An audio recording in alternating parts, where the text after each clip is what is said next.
All right. My battery ran out last time, so let's get back to it.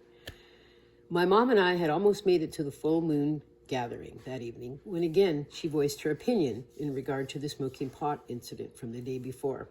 That was it for me. I just walked away from the car and never looked back. What seems almost comical to me now was that my mom's house was 11 miles away, and at that moment I had no ride. I didn't care. I was so angry with my mom for thinking me a liar. I was an adult now, after all, I thought. I had no reason to lie. I was willing to walk the whole 11 miles home all by myself if need be. Well, maybe not by myself, with the light of the moon to guide me and keep me company, and the many night creatures as well.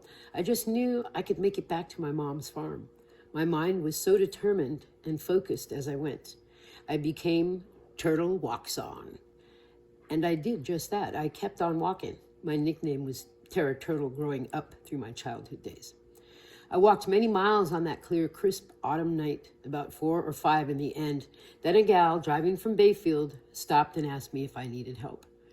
She turned out to know my mom and gave me a ride all the way to the farm. The answer did eventually come to me on that long walk towards Washburn, and this is what it was.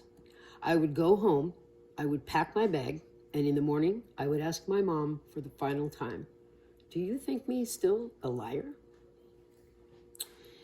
If her answer was no, I would unpack my bag and stay for the duration of my trip.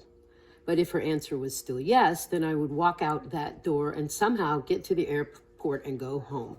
It sounded like a solid plan to me, and I had every intention of carrying it out as planned. But as we know, plans don't always go as we planned them.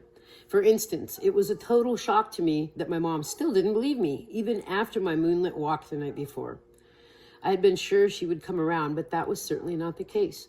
As soon as she reiterated the way she felt, I turned around, I headed towards her front door. I gathered my wits as I stepped over the threshold and out into the sunlit day. The anger subsiding that had driven me there, slowly fading away as I realized where I was really headed. It wasn't home, not just yet. I was going to Janesville to meet a miracle. There are no true words to express the feelings I had